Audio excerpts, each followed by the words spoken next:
Continuamos con este estudio de Primera de Juan.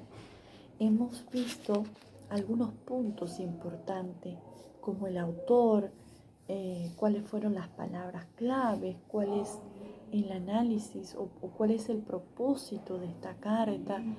También hemos visto que en esta carta nos enseña los temas centrales, pero también culminábamos en el video anterior sobre el énfasis que tienen que tener los cristianos en cuanto al conocimiento de la palabra de Dios. Y esto aparece, dice en esta epístola, hasta 30 veces. Y esta palabra saber o sabemos aparece 30 veces. Vaya si no es importante. Ahora, hay 7 casos importantes que en esta epístola que los creyentes debemos saber. Primero nos dice que la vida recta indica regeneración. Y para esto vamos a leer en el capítulo 2, versículo 29, nos dice la Escritura: si sabéis que Él es justo, sabed también que todo el que hace justicia es nacido de Él. Es decir, todo aquel que vive en rectitud, practica la justicia, es nacido de Dios. Entonces nosotros como creyentes tenemos que saber que si una vida vive rectamente en justicia, indica que esa persona ha nacido de nuevo, que ha sido regenerada por el Señor.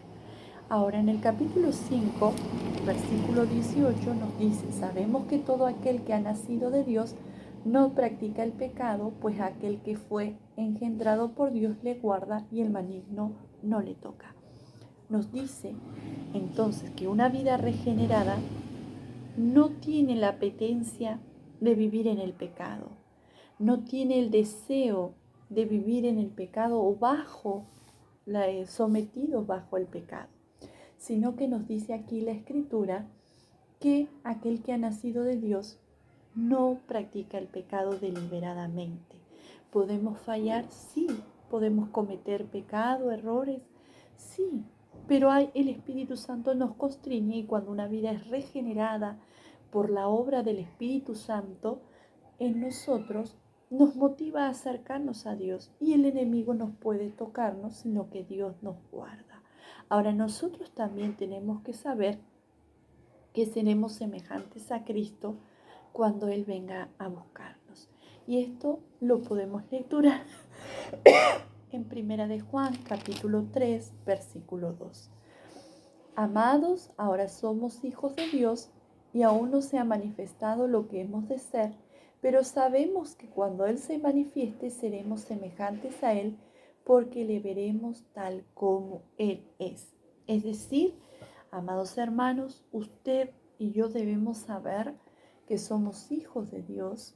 Tenemos que saber con claridad que cuando Jesús se manifiesta en nuestras vidas, seremos igual que Él, seremos transformados en un cuerpo glorificado como el del Señor Jesucristo.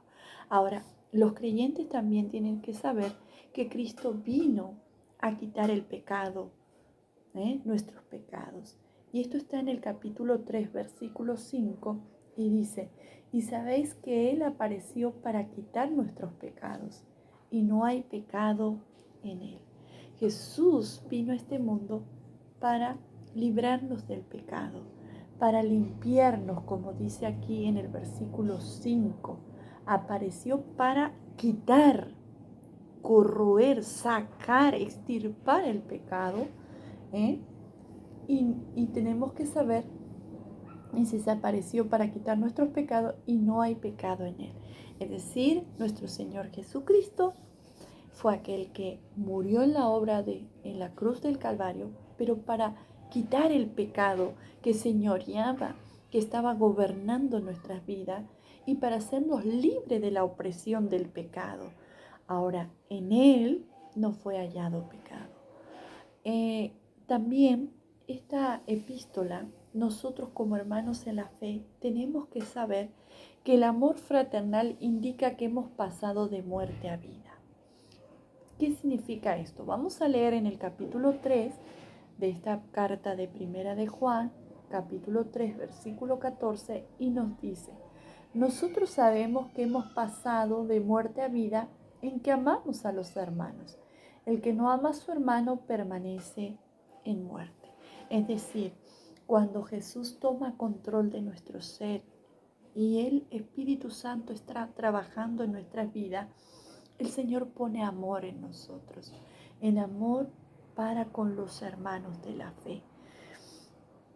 Y dice aquí, eso es una evidencia. Cuando está este fruto, permanece el amor hacia los prójimos, hacia el hermano de la fe. Netamente esta carta es para los creyentes.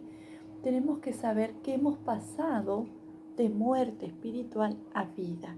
Una evidencia de que hemos pasado de muerte a vida es el amor hacia los hermanos de la fe. Ese amor tiene que ser manifestado en un saludo, en una palabra, en una muestra de acción. Manifestamos que amamos al hermano, a la hermana en Cristo Jesús. Ahora nosotros también tenemos que saber que Él viene en nosotros por el Espíritu. En capítulo 3, versículo 24 nos dice: y el que guarda sus mandamientos permanece en Dios y Dios en él. Y en esto sabemos que Él permanece en nosotros por el Espíritu que nos ha dado. Nosotros tenemos que saber que si guardamos sus mandamientos, permanecemos en Dios y Dios ministra en nuestras vidas.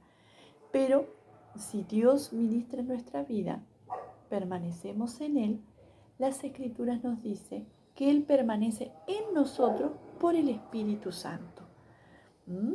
Pero la clave está en que nosotros debemos guardar su palabra y permanecer en la palabra en obediencia.